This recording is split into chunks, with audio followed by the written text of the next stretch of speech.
Well, good morning, everyone. I'm back, and thank you for Captain Coconut yesterday filling in for me. We had a big day. It was started at 6 o'clock and didn't finish till midnight. So sorry I wasn't here, but I saw what Mark did, and it was all a bit of fun and very good. So thanks, Mark. It's the 6th of April, and it's an amazing day here in Les Abdelone. So we're happy to see spring getting excited as well. And yeah, a few things happening on the tracker. The main one is, in fact, there's not a lot for me to say. So, but I'll just say good morning, just for those that want to know I'm here. Hello, and straight back into it. Okay, now I've got to pull the screen up for me. There it is. Interesting. A few people have commented that Sir Robin was lagging behind on Sue Haley. Guy got around Cape Horn, which is really good. And to give you an idea of how far he is behind Guy at the time, Robin's timing here was for the 2nd of April. And if we look at today, it's already the 6th, so it's 4 days. So today he would have been about, let's say, about 350 miles ahead. And his current distance from Cape Horn is 800, 350. So he'd be about 500 miles, 400 miles behind Cape Horn, not on Cape Horn. So if you translate that back to where Guy was when he went around, he's probably about 600 miles behind Guy or something like that. So Guy's made it made it ahead of Sue Haley, which is good. And the reason I bring all that up, a few people mentioned about the gate shutting down and Guy being knocked out of the event. As you know, he didn't make the gate on time, and that was the deciding point back then. So just because Guy got around before Robin doesn't mean we bring him back into the event. And then subsequently decided to make another stop in Hobart to replace his life raft, which was after the event as well, if you know what I mean. So there's a few reasons why Guy's not officially in the GGR anymore. And the differential for that for Chichester class is it's a one strike and you're still in Chichester, 2 strikes and you're out of the event. So Ian is still in as a Chichester class sailor, doing really well at the moment. 5 knots, not quite on course, but it's still okay because he's got a reasonably good northerly there. It's probably about 15 to 20 knots, gusting higher, maybe 25 or something. So he's cracked off and heading out to the east-northeast at the moment. And let's have a look at his likely weather. Going forward, that center of that little high will actually move to the east, or should do. It's pretty stationary. So he's still got 24 hours out. He's still got that northerly, and that means he'll hold that course.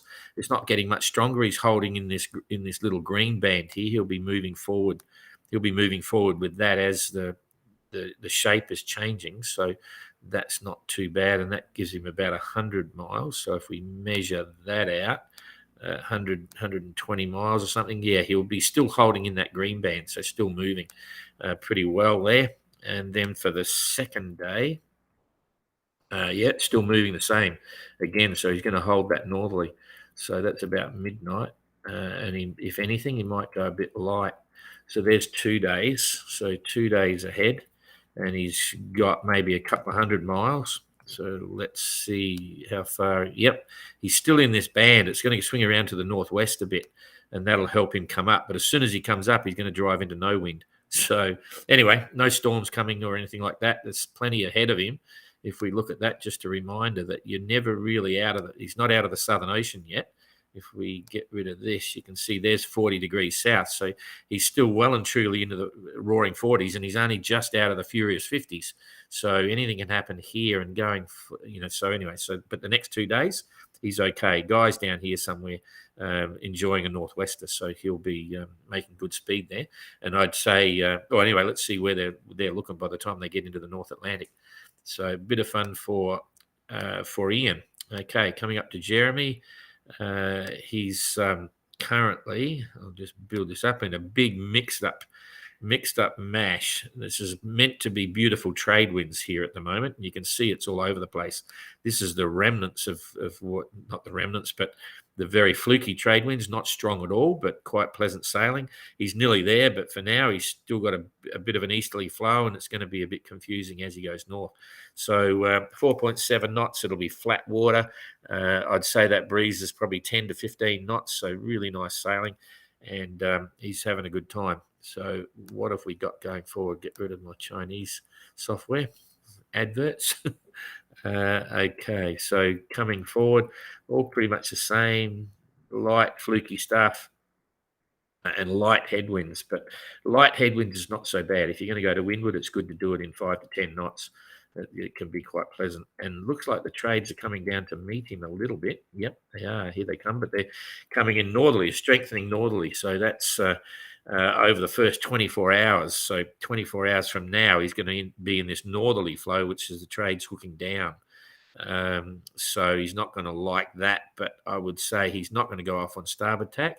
He'll probably should come back on port tack on that one, but we'll have to wait and see how that evolves. And it's going to hook around, then it go light. So frustrating conditions for Jeremy. At least he's not getting beat up with huge winds and huge seas, but there's going to be some frustrations and slow sailing until he gets up into this lot. So then what's the trades looking like for now in terms of distance? Only 850. It should be 1,500 miles, these trades, but it's quite a bit smaller. So anyway, Jeremy's looking okay. No big storms. It's just frustrating sailing. Captain Goog battling the doldrums. He's in them for sure, and he's doing 4 knots, which is good for the doldrums rather. So 61 nautical miles in the last 24 hours, though. That's pretty normal as well. You grab what you can when it comes across, and anything could be happening in these blue patches. Local thunderstorms, as we've mentioned many times before. So, I should bring it back to the current weather, but it's still the same. So that's pretty much what he's got. Not a lot happening there, but it is quite narrow to get across. That's the good news. And we'll bounce this forward a bit just to see what he's looking like. It's looking all very normal for the doldrums. Yeah, a bit of a mixed bag of everything, so it's hard to predict anything. That's the bottom line. He's just got to make the most of it and watch his tweaks. It'll be a bit of fun. One of the things that's going to happen, which is going to be very controversial soon, Goog's got a 4-hour time penalty, and he says he's not keen to do it, but we'll have to wait and see. He has to do it, of course, because it's part of the notice of race. He did zip into the zone, the exclusion zone in the South Atlantic, in the Southern Ocean, and so now he's got to spend time. And what we do is we pick an area in the trade winds here, so that the wind is reasonably consistent, and we'll declare a timeline. So you can imagine Goog up here sailing in the trades going north, and we'll give him 24 hours notice, so he's got time to acknowledge. We'll say in 24 hours at say whatever time we pick. Let's say it's 1000 hours Zulu. At 1000 hours Zulu, he's got to head south, and at that point, whatever his latitude is at the time at 1000 Zulu, he can't go any further north of that line. He's got to stay south of that line for 4 hours, and we'll be able to monitor that with the tracker. We'll bring it up to hourly or something like that. And then when he recrosses that line 4 hours later, once his time penalty's up, he's got to be within 60 nautical miles of where he turned around and headed south. So you don't need to know where you are or what you're doing. You don't have to have a current position with your sextant and all this sort of stuff. This caused quite a stir in the last GTR with Jean-Luc. He didn't stay south of the line long enough. He crossed the line again, went north. Then there were complaints that, I didn't know where I was and all that sort of stuff. And you don't have to. It's basically, we just give you a time. And at that point, you've got to stay south of that current position for whatever amount of penalty is due to be incurred. And you can't cross back over the line until that's finished. So it's only 4 hours. It's really nothing. But anyway, let's wait and see what happens. But generally, we pick it somewhere in the middle of these northeast trades when the wind is consistent. And then if there were 2 entrants that had a time penalty, it's reasonably fair. But we do that time penalty, get it out of the way before they cross the finish line. Okay, so coming back to Kirsten, Simon and Abelish, let's look at the leaderboard first, because that's the most interesting. First impressions, you think, Abelish is leading. Well, it's not quite the case at the moment. but it's getting very close, very close indeed. So Kirsten showing 2,588 nautical miles distance to the finish, and Ablish is showing 2,660 nautical miles to the finish. So that puts him 72 miles behind Kirsten. Okay, and that's on the existing rum line, which is a bit of a fudge factor anyway. Michael Goog's got 3,328. And in the Chichester class, there's still a way out. Simon's doing pretty well, 2,586. Jeremy's got 4,591 to go, and Ian's got 6,127 to go. So in the scheme of things for Kirsten and Ablish, the rum line is reasonably true. Just to explain that, the rum line is reasonably true, but not quite true, because it's holding a direct line like that. So when you're actually sailing away from that line, it's giving you a figure which is statistically correct, but is it the real world? And the real world is that you can imagine they'll end up targeting the Azores here, as I said before. They're tacking out here now, boom, boom, boom. People decide whether they want a short tack to work up like that, or whether they want to go out here and hope that eventually this system, there'll always be a weather system here. It could be any type of system, but you can see generally they're going around in a counterclockwise direction, and you're going to get a westerly or a southwesterly. And you could pick that up from right down here if you're lucky. So you get out of it and you get this southwesterly, and boom, you're on a roll and you just go straight into Lassards. Or these trades can come over the top of the Azores, and you won't pick that westerly up until you're above the Azores. Okay. So it's all a bit confusing. So what's the, in terms of trying to determine what's the real world for Kirsten and Ablish. So, Kirsten's in a windward position.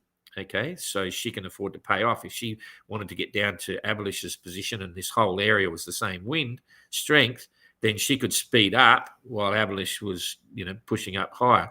But it's not even that simple to try and define.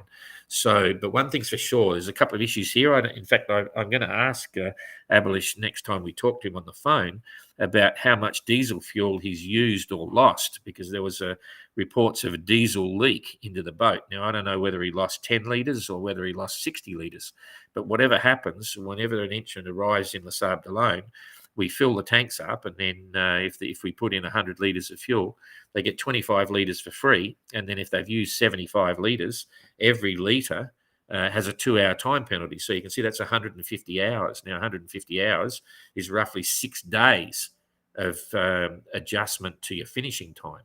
Now, if someone asked me how far was Kirsten behind Ablish, I'd say, well, it's not really 6 days, but you can see how the fuel situation is really quite dramatic. And I'm not sure what's going to happen with that. So whatever finishing times there are, that'll be a provisional time until we work out the adjustments for both the fuel penalty, if they've used more than 25 litres, and also the time allowance. Kirsten's got 35 hours, I think it is, for the rescue of Tapio. And I think Ablish got a 10 or 11 or 12 hours. Sorry, I'd have to have a look. I forget now. But he's got a little bit of compensation as well. And Kirsten gets a 30-litre compensation for fuel used, because she used her engine when she was going north. So, what you see on this tracker here may not be the real world for adjusted potential finishing times. Okay, so it gives hope for some and challenges for others going through to the finish. So I'll remind people of that as we go forward, at least once a week now, because we're probably coming up to 3 weeks away from the finish, and it's very important that people understand that there could be a huge adjustment at the end based on diesel fuel used. And the worst case scenario, say an entrant dumps all their fuel into the bilge, some will say, oh, you can't penalise them for that. They didn't mean to lose the fuel. That's completely wrong. The reality is that the fuel penalty is evolved for environmental reasons, okay? And if someone has a fuel leak, then that's just as bad for the environment. So they've consumed the fuel as far as the notice of race is concerned. We don't say, oh, bad luck, deduct off what you dribbled into the bilge, and we won't penalise you for that. That's not the case at all. It's the only way we can be fair and reasonable, because we're looking at impacts. And If that happens, that's not meant to necessarily happen. So, okay, so come back to the sailors right now. Kirsten's managing 5.7 knots. She's sailed out of or catching up with Simon and Abelish in terms of wind strength, and they're pretty much, by later today, they'll all have similar weather. Although Abelish has got some colour there, so it's probably a bit stronger, and that makes it harder to sail with the wind forward of the beam. So it's still moving around in terms of what the boat performance might look like. But 5.7 knots, 65 nautical miles in the day. She's just starting to move because not a lot of distance in the last 24 hours. Simon's got 6.5 knots and did 99 miles in the last 24, and Avelish is 6.9 and did 81 nautical miles. So, and that's adjusted for the rum line. It may not be what they've sailed through the water, but it's vector made good to the finish line, you might say. So it gets a little bit interesting. And so let's look at what's happening with these trades as we push it forward. Come on, the internet's not catching up here. Oh, I just lost it. I'm going to have to rejig this now. Sorry about this. It's a bit slow. Must be an overload situation. So this will take about another 30 seconds, I think. Jean-Luc's just about into La Sable d'Olonne, which is pretty good. Mark mentioned that yesterday, but he probably hasn't moved since yesterday because we only do every 2 days. Yeah, that's 3rd of April, so he would have been finished by now. Okay, so here we go. We'll just start rolling that forward and see what the pressure looks like for the breeze. Yeah, as you can see, Abelish has got a bit of colour there moving around. Kirsten's still a bit fluffy, but pretty good. And within the next few hours, that's only, the next 6-7 hours, she's well and truly into the trades like all the rest of them. And if we just pan back from that to see what's going on, it's soft up here, crikeys. Okay. So hang on a sec. So that's coming through now to 24 hours. Okay, so that's 24 hours out. So they've all got pretty solid breezes. Interestingly, up the top here, you can see it fingering around. That's an east-northeast that Abelish is going to get, which will allow him to head up a little bit. He'll be able to head more northerly. And down here, it's still very much a northeasterly, but even a little bit more north in it. That makes it a bit harder for Kirsten to hold high. But generally, we're splitting hairs now. There's not a lot in it. So, and then it's getting, it's still holding there. So by day 2, looks like they'll all have similar stuff. And for currents, I don't think there'll be anything. No, there's nothing really adverse there. It's all going east to west. So that's straightforward. And waves, let's see. Abelish has got a little bit more. Kirsten's down there, but there's a big, boy, if you watch that, you'll get giddy. There's a big splitting of hairs there. One then goes this way, and then that goes that way, and it's right where Kirsten is. That's very interesting. I'm not sure what's causing that. There's a secondary swell there or something happening, but it's, if you zoom this in, if you're on a PC and watch it, it'll get giddy watching it. But anyway, okay. So I think that's it for the next 2 days. Their trade wind sailing. I'll just quickly, excuse me, zoom this forward to have a look. Yeah, it's all pretty solid. Oh, we've lost it again. That's enough of that. I think we'll leave it there, and we'll sign off for the day, and we'll see you all tomorrow. Oh, that wasn't right. Showing the stream now. Press the wrong button here. There it is. Okay, I think you can still hear me. We'll see you tomorrow. Thanks.